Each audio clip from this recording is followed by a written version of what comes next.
Hello and welcome. I'm Steve Clemons, editor-at-large of The Hill. Thanks for joining us today for Doing Better in America, our virtual event highlighting innovators in small business and education who've managed to reinvent themselves during the coronavirus pandemic.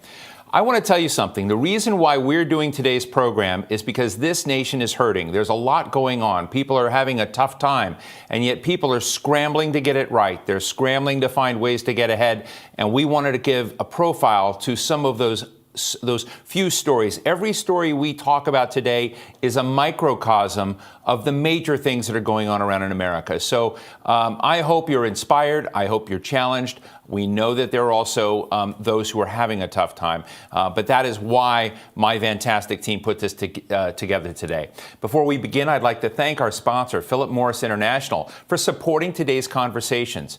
Across the nation, many small business owners and educators are innovating. They're leveraging new and creative ways of operating their classes, their schools, their businesses, their homes, their families. Educators are relying heavily on technology and going virtually above and beyond to connect with their students. Small business owners are reorganizing online and investing in e-commerce to remain competitive and just alive. I can't wait to introduce you to these real-world heroes and innovators on the program today. We're pairing them up with leaders in the public policy space, in the political space. Isn't it cool? We're going to talk to a mayor from where I have a house, Chestertown, Maryland. We're going to talk to a congressman in just a moment from Ohio, someone I speak to all the time about, big, heady issues here in Washington. But we're going to go local today. We're going to talk to an innovative teacher and to the head of one of the largest teachers unions in the nation. Before we get underway, a few housekeeping notes. You can tweet us at The Hill Events using the hashtag The Hill Innovators. We're broadcasting live and we'll be taking your questions throughout the program. I always laugh at this. If you experience any problems with the live stream, just refresh the page and everything will magically get better. That's what I'm told. I hope it works for you. Now, to kick things off, we head to Cincinnati, Ohio, where Christine Kim's virtual pop-up plant shop led to her blossoming success as a business owner. She's on TikTok, she's on Instagram, she's all over social media. We're going to have fun talking to her. From a small garage to a permanent storefront in her town, Christine's growing business was not something she expected to flourish during this pandemic. Joining her is a lifelong Cincinnatian, if I'm saying that right, and he's the ranking member on the Small Business Committee, Congressman Steve Chabot. Steve, great to see you. Christine, great to meet you here. And I just want to first say thank you so much for agreeing to come on. I mean, this is sort of, I don't want to be accused of doing a feel good, but I'm fascinated by how people are scrambling at these times. So, Steve, I know you were scrambling and you were just elected. You were one of the ones really targeted. So welcome back to your spot. But let me just ask you, as you sort of look across your terrain, your constituents, when you see what Fleurish Grounds, as I understand, Fleurish Grounds has done, how did that register with you as you look at your constituents and what they're doing to innovate and stay relevant and alive in this period? Well, it's interesting how well Christine has been able to adjust in her business. And I've seen this all over my area. I represent the people in the greater Cincinnati area, and I'm the lead Republican on the House Small Business Committee. So I've gone around to about 70 small businesses in our area to see how they're adjusting, how they've handled getting a PPP loan, for example, if they've done that, how we can improve that whole process. And in the area of restaurants, for example, they in particular have been hard hit by COVID and have had to adjust. Sometimes it's because of local regulations or state regulations that say that they can only have 50%, of the normal customers within their facility, or even 25%, or that they can't have in room dining at all, and so they've had to go to delivery or carry out only. So small businesses are adjusting all over the country, and that's certainly what Christine has done in discussing with her how she's handled the pandemic and how you can actually stay in the business and to some degree thrive during that time. Christine, I would love to hear, before COVID hit, what you were planning to do and what did you shift to? Hi. So the original plan was have a mobile coffee plant cart to hit the farmers markets, because at the time I didn't have the funds for a building, nor could I find a rental property. So my plan of attack was farmers markets. So during the time of 2019, I took that time to really develop Flourish grounds. And when 2020 came, well, we all know what happened. So I took that and somehow pivoted to Instagram that we know now. Well, I think, one of the things I'd love to get a sense of, again, I'm bringing, I mean, this is sort of selfish of me, but a town I love, a small town in eastern shore of Maryland is Chestertown, Maryland, its own colonial town, and we had a farmer's market. And so when I read about you, we also have, I don't think she'll take offense at this, sort of a very animated person who runs Kay McIntosh, and she goes around and she's got carts with flowers, and she's transformed the town by moving things around and making it just feel, more warm. Tell us what you're doing, what you've moved to sell your plants. So as you now are not doing farmers markets, but you're doing and selling things. Tell us what that looks like. I mean, you can even pitch it if you want. I don't care. Take a, do your business pitch. So right now, so in the very beginning, I took it on Instagram during the time where it was really the initial lockdown where everyone was locked in their house. I was just rearranging my house, and then I thought, wow, this place needs some plants. Oh wait, I have a license to do so. So I did it. And during that time I was thinking, well, I'm sure everyone else is redecorating the house, so why don't I try to do this? And the only thing I could think of was Instagram, because it's such a powerful social media platform that I could reach out not only within our state, but literally the world. So I just took it on Instagram. This is my idea.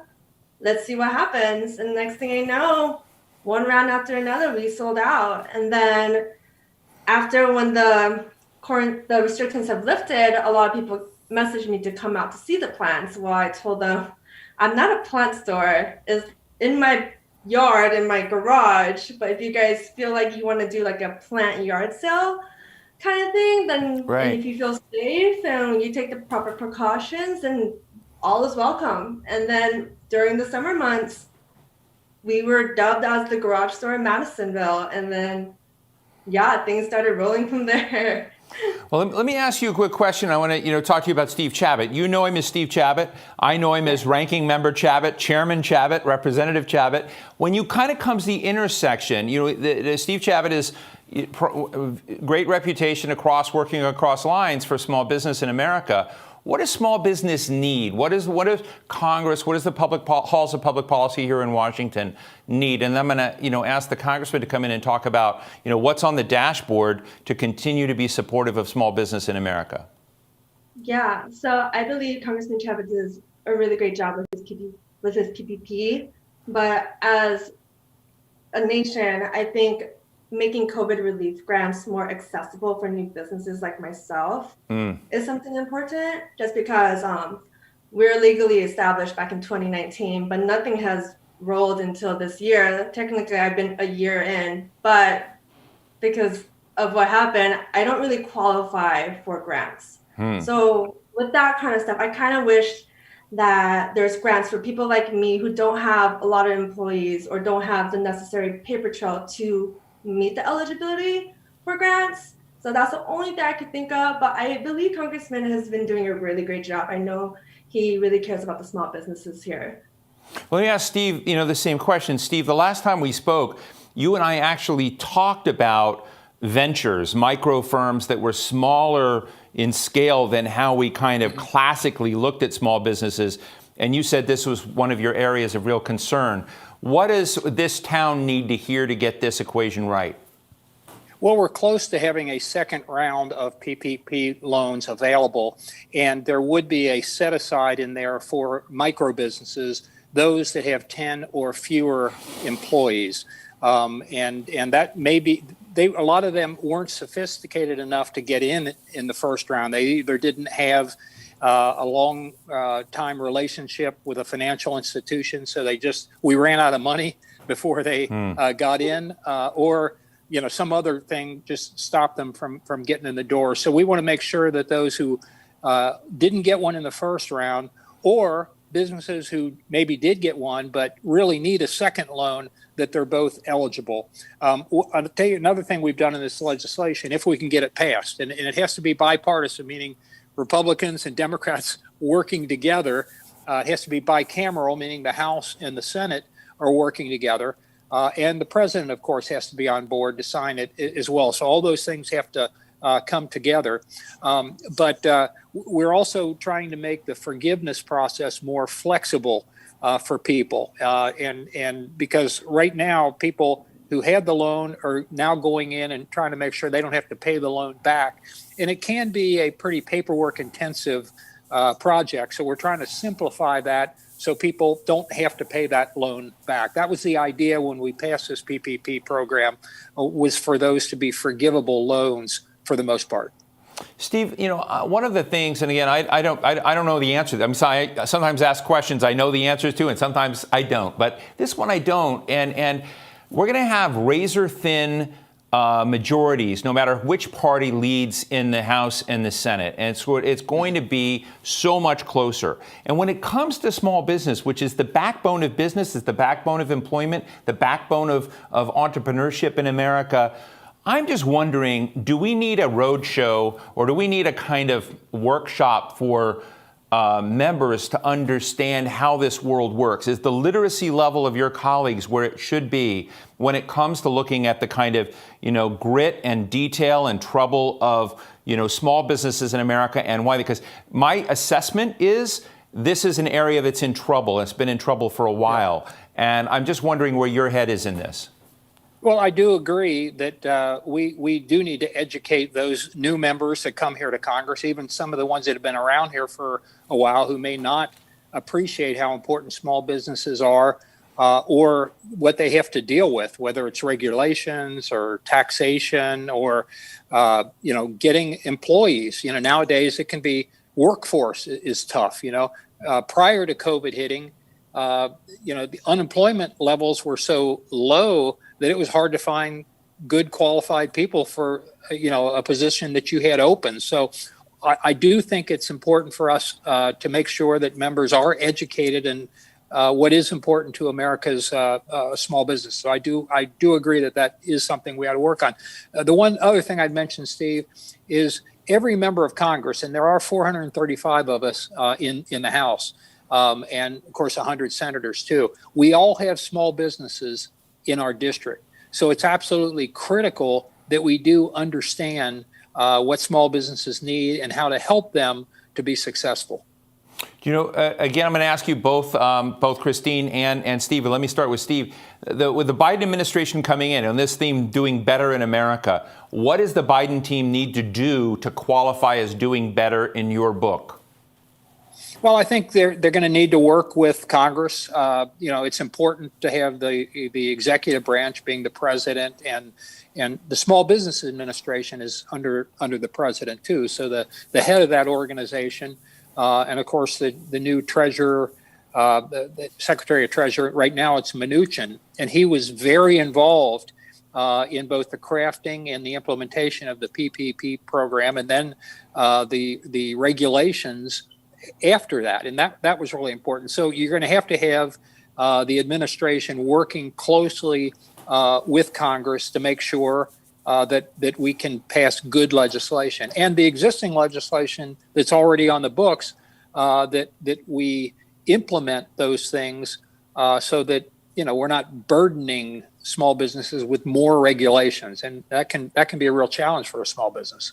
Christine, let me ask you the same thing. With the new presidential administration coming in, a lot of other people coming into new jobs as well, although Steve kept his job. What would you like to see in terms of the theme doing better? What do you think our nation needs to do better at? I believe right now, I feel like the nation's been so divided this past year, especially with the pandemic and the election season. I think with the new president coming in, I just hope he just stand by his word and say it's for the people, by the people. And I really hope he stands by that, because right now it's so divided and it kills me. And as a small business owner, it's us versus the big box offices. And it's just like, we're just getting so slammed. And I just really hope that our administration and everyone at the White House will see that small businesses here are really trying to make what they can do, because our families are involved, our friends. Like, this is our livelihood. it's this or nothing. And I really hope that we'll find a solution to this weird year. Hey, Christine, let me ask you, because I need to learn more about Fleurish Grounds, and I don't know if you're largely a local business, whether you're doing any kind of, online presence and online sales or not, but how are you deploying social media? What are the things that are giving you leverage out there that you find surprising now? So with it comes with social media, I think what made us really establish is that I answer every question that comes through our direct message. I answer every single one of them, and I just build this relationship with our audience. And I think that's what made us different from the rest of the businesses, is that we have such a close relationship with our customers that made us who we are now. And then as for online, we actually just launched our online shop today. So before then, it was just what we did from day one: take a picture of the plant. Here's the plant name, size, and how much it costs. So that was what made us through. But when people come in and pick up the plants, they start to see like, oh, this store has more things. And the next thing you know, they buy a little more stuff. But besides the transaction that happens between my customers, we get to know them. We know their names, we know their moms, we know their kids. And it's a relationship, not a transaction kind of thing for us. So I think that's what makes it really different. Such a cool story. We're taking questions from the audience, and this one I'm going to ask Steve. Steve, I don't know if you know the answer to this one, but it's from Linda Lipinski, who's an architect at PSPC. She asks, can you please talk about how to find business support and resources in municipal and federal government levels? So is there a box of answers out there, a box of support that you'd like to convey to our viewers that they might not know about? Yeah, there is. At the federal level, of course, you have the Small Business Administration, and they have a whole range of loans that are already on the books and available: the 7A loan program, the 504 loan program, and now, of course, the PPP, and then EIDL loans, which are disaster loans. So those are at the federal level, where I'm at in Congress. But in the CARES Act, for example, we gave a lot of money, about $150 billion, to states and local communities. Now, some of that was for making sure the schools were safe to reopen, making sure that police and firefighters are paid, that there's testing for COVID, that our healthcare workers get PPE, personal protective equipment. So there was money for that, but there was also money to help small businesses. So a lot of the cities and counties around the country have programs. Now, it's usually not a huge amount of money. It may be $5,000. It may be less than that. It may be $10,000, but every community is a little different. But they have loans that they can also, and the loan usually turns into a grant. So you usually don't have to pay it back, but every one's a little different. So there's the federal level. Now, the PPP, for example, you don't go to the SBA or the federal government. You go to your local bank or your local bank, a financial institution, or to a credit union, for example, to get that loan. But you could also call your local community, the city that you're in. And I don't know what relationship you have with the local folks. Maybe you call the mayor or a member of city council, and they could look into it for you. You might call your county commissioner. It might be a township trustee. So whatever you are, because there's obviously 50 states, and they're all set up a little different. But there is money available at the local level in most areas as well. Well, I want to thank you both. Steve Chabot, I want to just say one thing about you, and Christine made, he sort of inspired us. We had a conversation a couple of months back on this, and I was so impressed that he was going out and talking to small businesses. The same day I talked to former New Jersey Governor Chris Christie, who he and his wife started a private revolving loan fund to help, small businesses like yours just get to, the end of the month or the end of the next month to kind of, hold things together. And it just said, there's a lot going on as companies are scrambling to make this time work. So, Steve, thank you for inspiring today's program, and thanks for joining us today. So, Christine Kim Funke, owner of Fleurish Grounds, Steve Chabot, the senior Republican, the ranking member of the House Small Business Committee. I hope you'll both be back, and thanks for sharing your story today. Thank you very much, and best of luck to you, Christine. Thank you. Thank you.